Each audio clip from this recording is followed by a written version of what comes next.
Olá, amigos e amigas, sejam bem-vindos ao canal Espírito e Matéria, o canal da fé raciocinada. Eu sou Pedro Cardoso, membro da Sociedade Espírita Boa Vontade, aqui de Belém do Pará.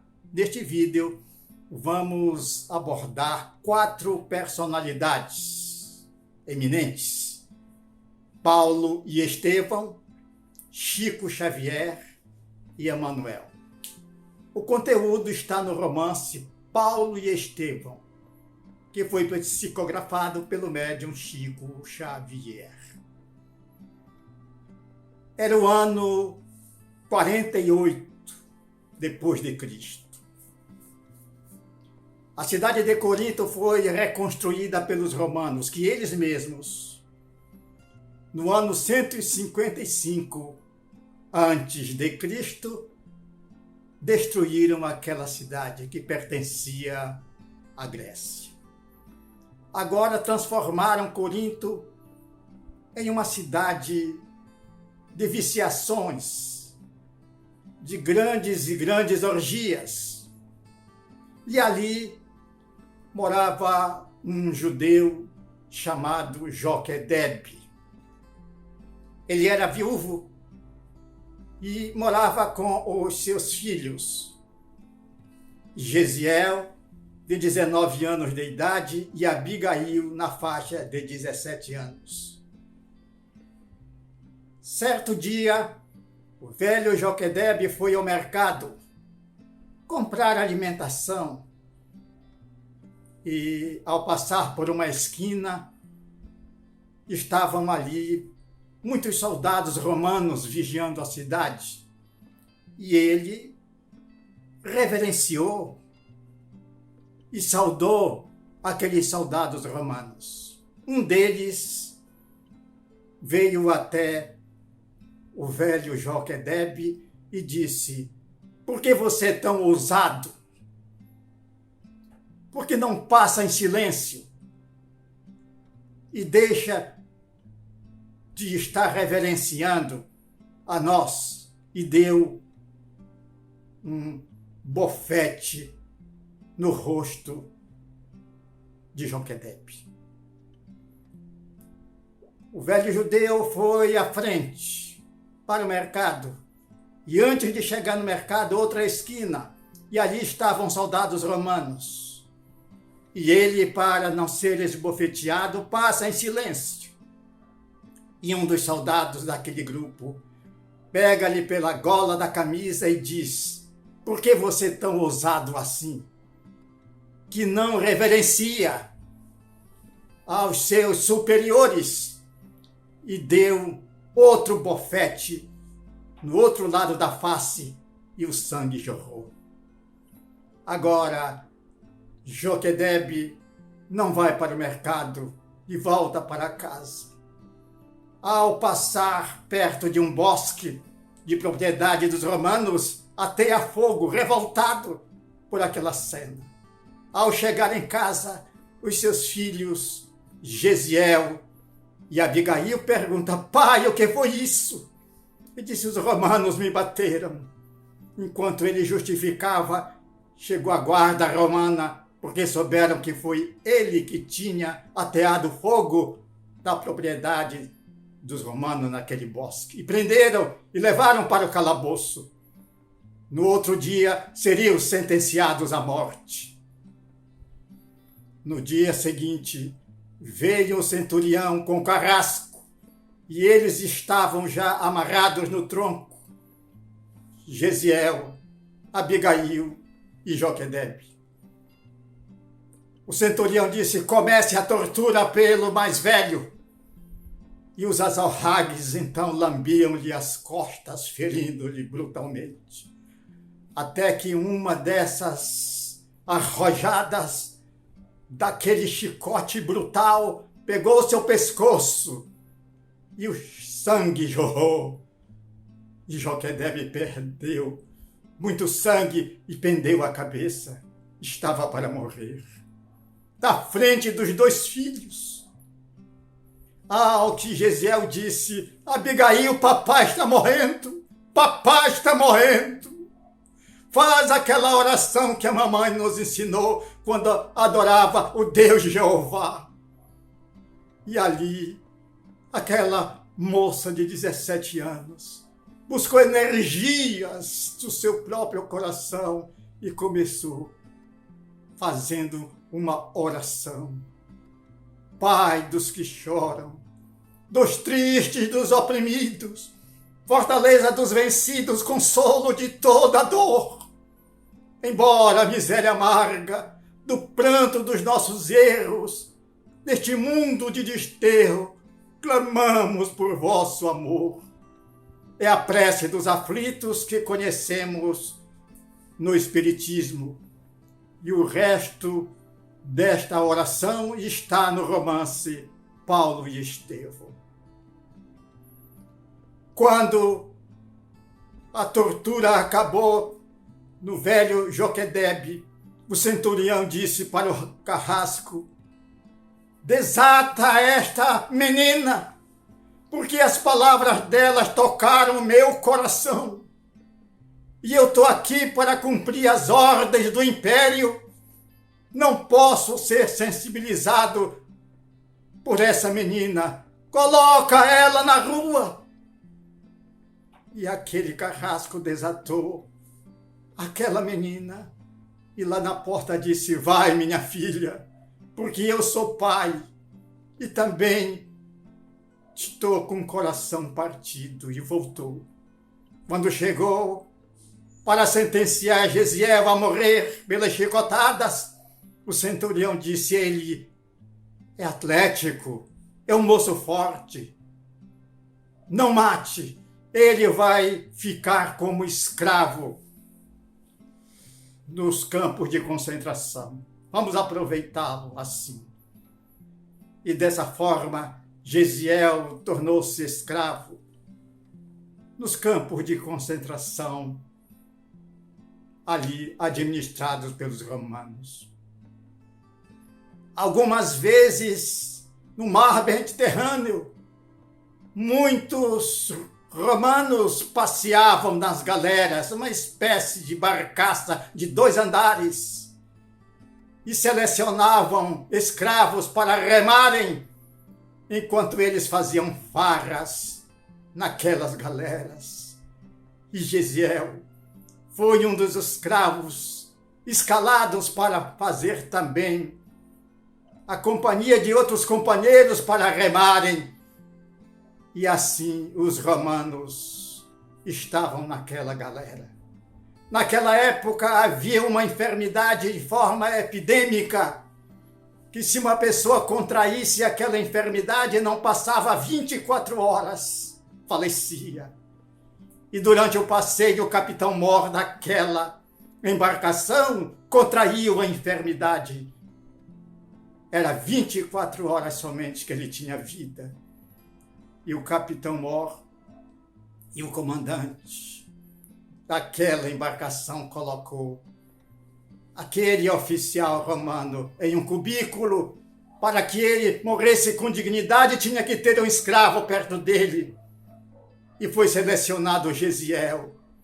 Gesiel estava no cubículo com aquele romano contaminado daquela enfermidade.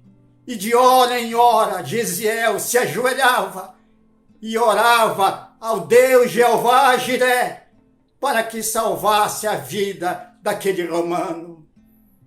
Passaram-se 24 horas, 48 horas, e o romano não morreu.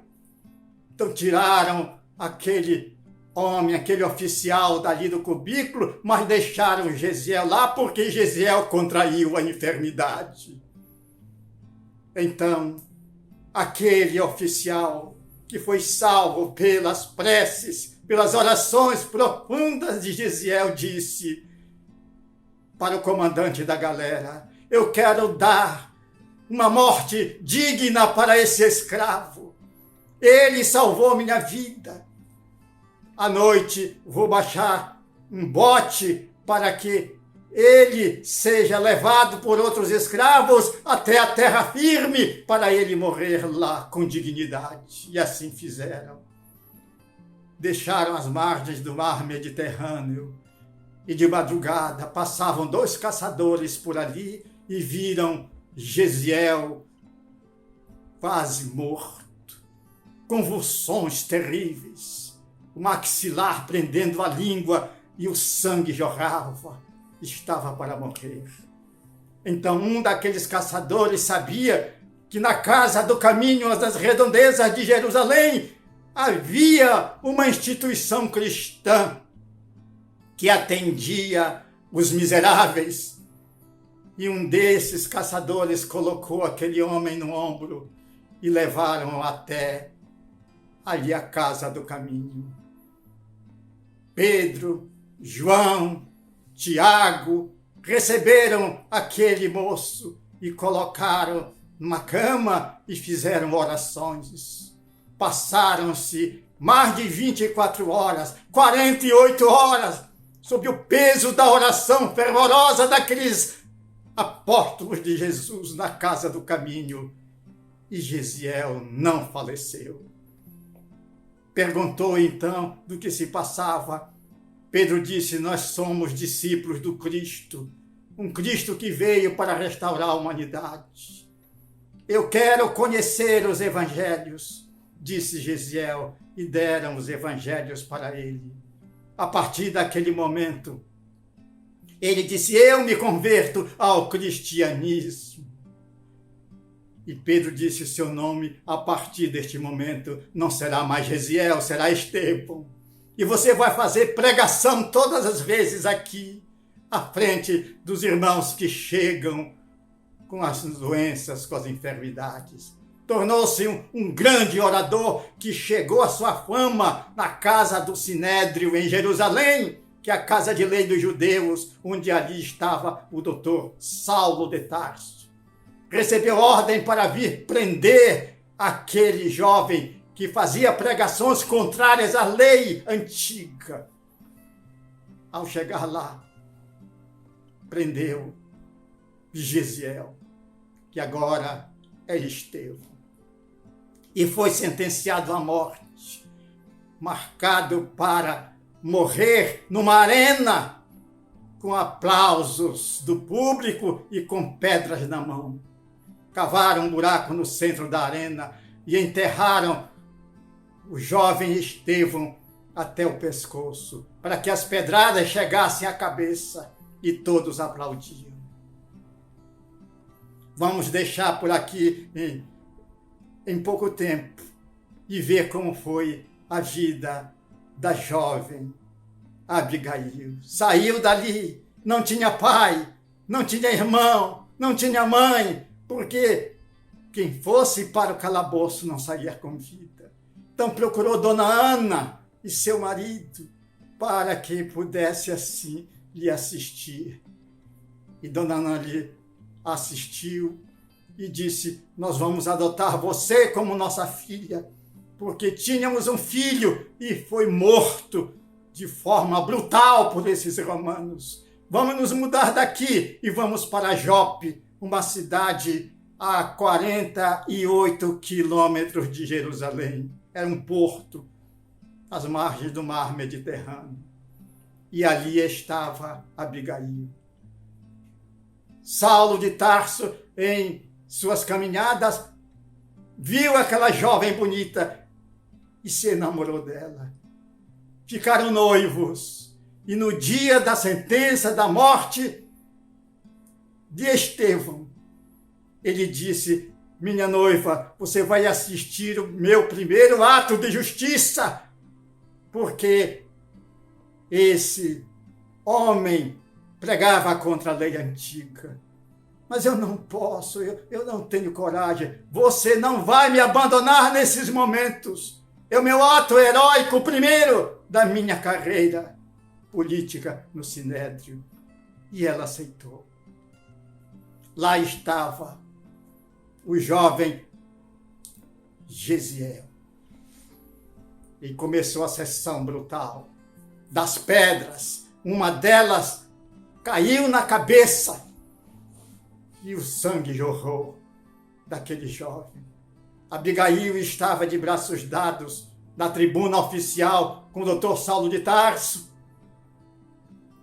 Quando ele olhou para cima, Gesiel, para pedir proteção do Deus Jeová, de Jesus Cristo, ela reconheceu seu irmão e saiu em desembalada carreira dali da tribuna e foi até aquele círculo onde estava o seu irmão. Saulo de Tarso pediu para sustentar o apedrejamento e ele, Gesiel, nas últimas palavras disse: Abigail, perdoa Saulo de Tarso, perdoa o teu noivo. Jesus Cristo veio me acudir. Ele está aqui. Ele tem um projeto para este homem. Perdoa, perdoa. E morreu. Abigail se despediu do noivo e foi para a casa de Dona Ana em Jope. Lá não se alimentava quase. Foi perdendo peso e contraiu tuberculose, que na época não havia cura. Uma certa noite, ela vomitava muito, bacias e bacias de sangue. Ela vomitava e de manhã estava perdendo a fala, ia morrer. Dona Ana mandou um mensageiro avisar o doutor Saulo de Tarso no Sinédrio. Ele veio às pressas. Chegou perto dela e disse: Abigail, você não pode morrer agora. Ela disse: não. Meu irmão era Gesiel, não era Estevão. Ele se converteu ao cristianismo e eu não te falava de Gesiel e você conhecia por Estevão e matou meu irmão. Ele está aqui em espírito com Jesus e vieram me buscar. Eu sou cristã também. E morreu.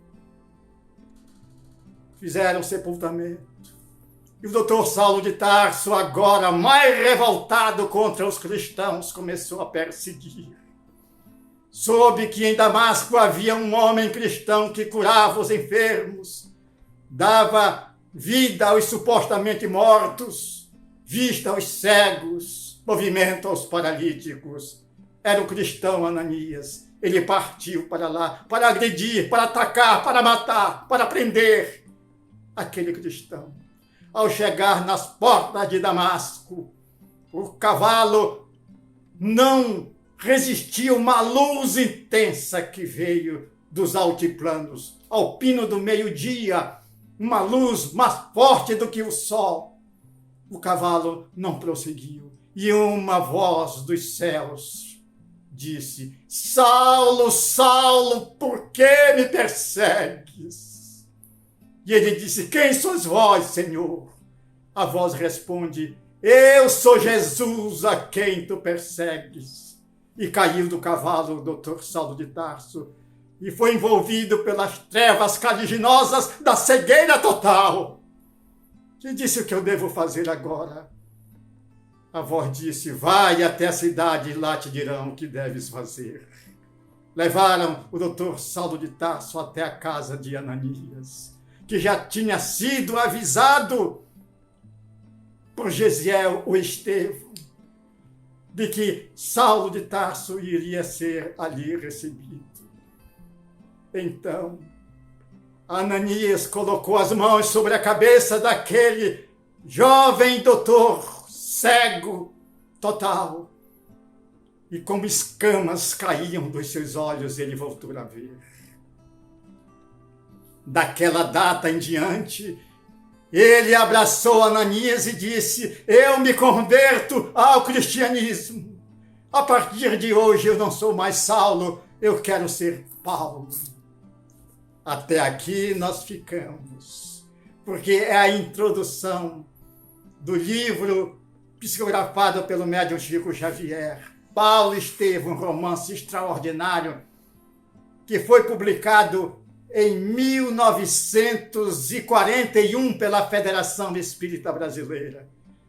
Daí em diante nós conhecemos a história de Paulo de Tarso, em Atos dos Apóstolos, suas cartas memoráveis. Entretanto, o romance fala em detalhes que nos evangelhos não tem. Portanto, adquira esse romance e que seja feliz. E Paulo de Tarso foi o maior baluarte entre todos os apóstolos para divulgar a doutrina do Cristo.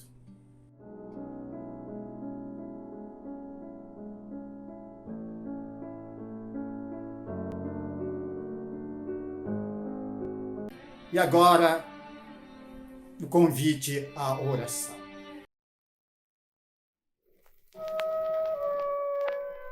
Ó Senhor, faz de mim um instrumento da tua paz. Onde haja ódio, que eu semeie amor. Perdão onde haja ofensa. União onde haja discórdia. Fé onde haja dúvida. Verdade onde haja erro. Esperança onde haja desespero. Alegria onde haja tristeza. E onde haja escuridão, possa eu levar a tua luz. Ó Mestre, que eu não busque tanto ser consolado quanto consolar. Ser compreendido quanto compreender. Ser amado quanto amar. Porque é dando que se recebe. Perdoando que somos perdoados. E é morrendo na tua paz que nascemos para a vida eterna.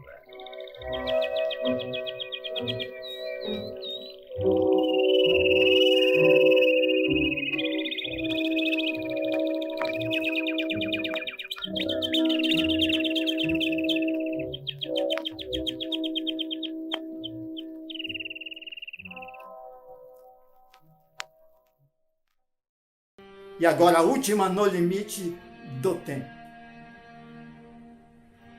O ódio impõe cegueira espiritual e somos profundamente infelizes. Muita paz.